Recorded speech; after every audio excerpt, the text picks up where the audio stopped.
Good afternoon, guys. My name is Mano Sterdovic, and today me and my group are going to be presenting on Superway Supermarket. And we have done this, is the reason we have chosen this specific store is because we have realized that there are a lot of positives and negatives about this store. One being, 5 years ago, you may see that this business will be thriving and highly successful. The reason for this is because there's no other alternatives. Whereas in today's society, there's many other local and express stores such as Tesco Express or Sainsbury's local store. Therefore, one may choose to go to them instead to have more variety options. So yeah, to investigate this further, we have decided to do a set of questions to ask the owner of the store.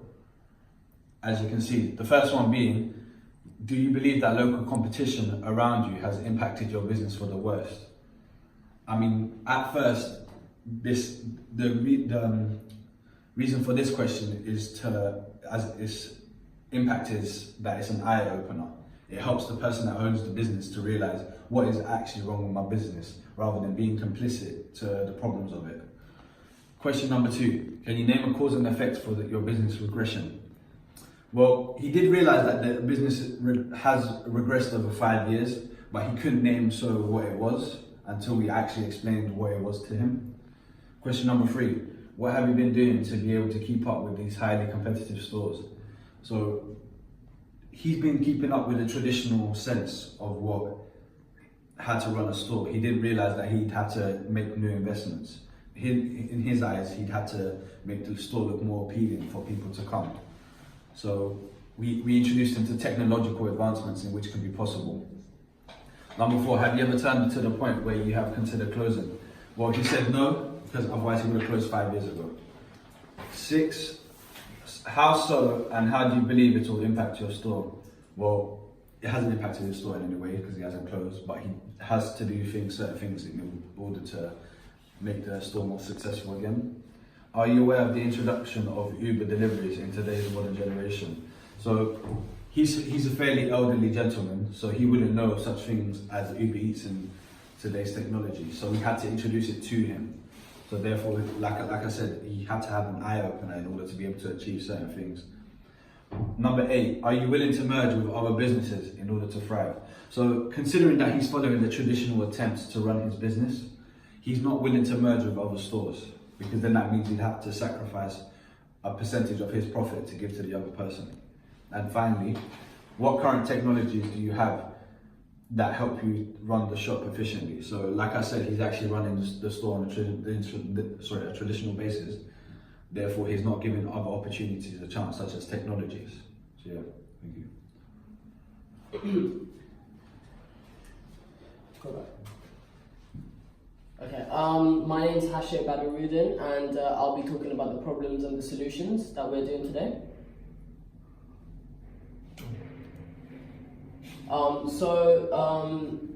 The problems that we identified after interviewing the store owner were that Tesco had the advantage of systematically checking which products are up to date and are more likely to sell. Another problem that we saw was that the supermarket doesn't accept any card payments below £5, which discourages customers, and it also doesn't accept contactless payments, which a lot of us use today. Also, Tesco and Sainsbury's, our corner shop's main competitors, have loyalty schemes where they can digitally track the products and customers, the product and what the customers want and what they don't want, and then deal with them accordingly. Another one was that a lot of technology that the store was using was out of date, and it couldn't keep up with the competition like Tesco's and Sainsbury's. And also the shop does not have a social media to promote itself online.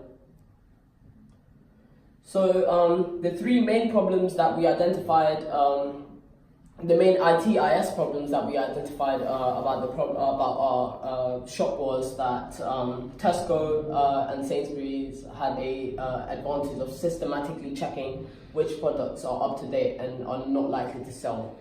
And the second one was the supermarket doesn't really accept any card payments below £5, which discourages customers. And also Sainsbury's is our main, Sainsbury's and Tesco's are corner shops competitors have loyalty schemes where they can digitally track the demands and demands of the customers and then deal with those demands accordingly. So for the solutions, for the first problem, the solutions that we came up with were that the owner can create an Excel spreadsheet so that all the items that he has can be logged into one place, and it will be easier to track those products and to see what products he is actually selling. And another solution that we came up with was that the owner can also create an access database which logs in all the products, giving the owner more control over the company and also his products, and also keep track of what products he actually has in store at the time. The last solution that we came up for this problem was that the owner can use lists to track which of his products are selling the most, and also the ones that are not selling as much as the other products, so he can stock products that are selling more. For the second problem, the solution that we picked was most useful for this problem was the first one, which was to create an Excel spreadsheet so that the items can be logged into one place and it'll be easier to track the products that he's selling. We chose this because it was a fairly easy option to do. The owner could easily learn how to use Excel instead of Access, as Access is much more complicated.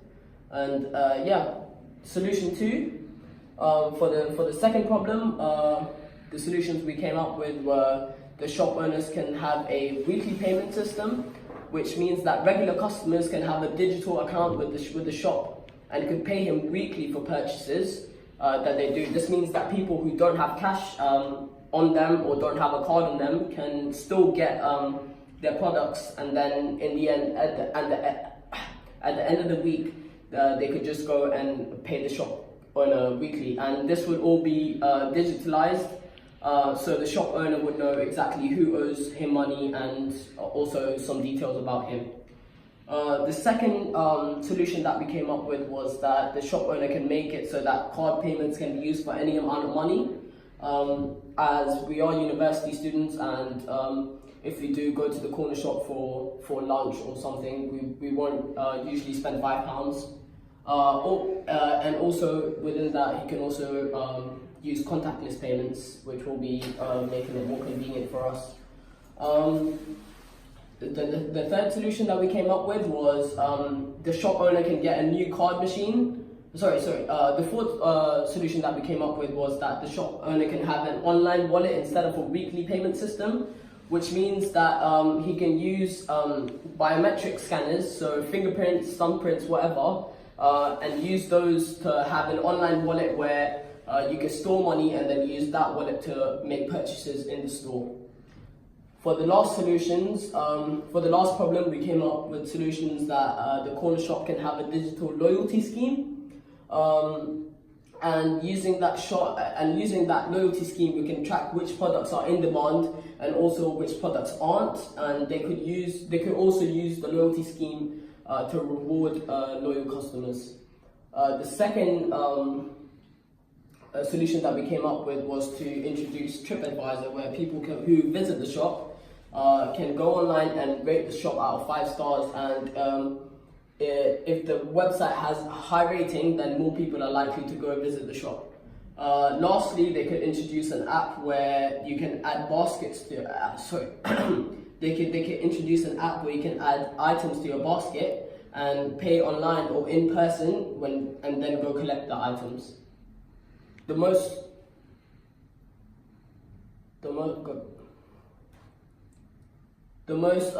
reasonable solution that we found out, this one was the first one, as digital loyalty schemes are very in use right now. You see Tesco's using them and Sainsbury's, so I think it will be a good way to cope up with competition. Hello, good evening. My name is Moin. I'm going to talk about the Excel spreadsheet and cash flow. First, I made a income statement for the business. Obviously, they won't give away too much. We asked the guy to give us roughly how much their business sales is going to be a year, and the sale was he said around 145k a year, and the purchases he said around 48, and the closing balance was 20. As you can see, the expenses I've done. It's all calculated. The yearly expenses 61,600, and then the profit they make. Obviously, after tax, the profit is very low compared to what he will know. He started working in a corner shop, and he will make more money probably if he works somewhere else rather than having a own business. And then you can see the tax is pretty high as well, and his rent is quite high, and the wages he's paying is just 3,000 less than what he earns himself, which is pretty disadvantage for him, considering he has a big shop and responsibility, he has family, and 18,000 is not enough for his own personal. And I made we asked me how much is the money that is going into the business. We want to find out, and how much going out to see where is exactly the problem is.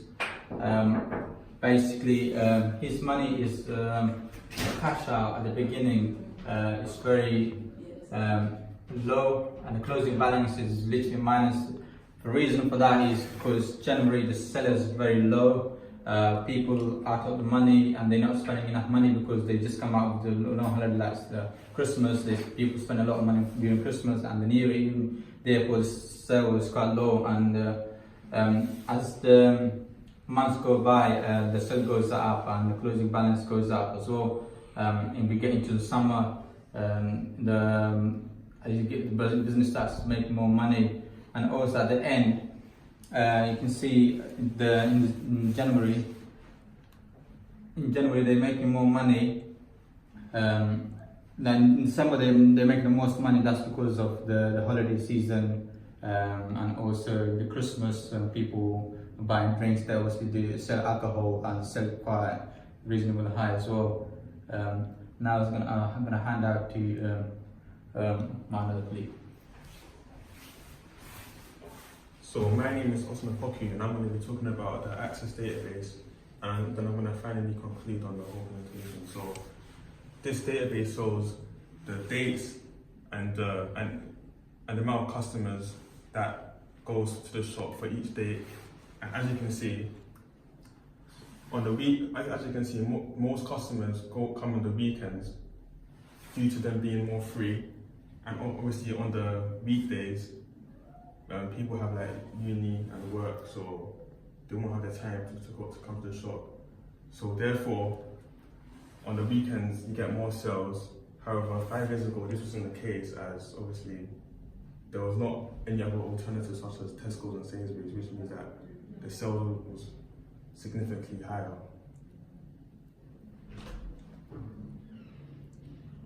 And we thought that the first solution was the best, because the owner would have like more control over his shop, and basically he would be able to like obviously know which products are being taken away without his consent, and obviously he will know like which products are selling the most and which products are selling the least, and he would obviously be able to get rid of like the ones that aren't selling and replace them with new ones that could potentially obviously sell more. So thank you for listening to our presentation, and thank you.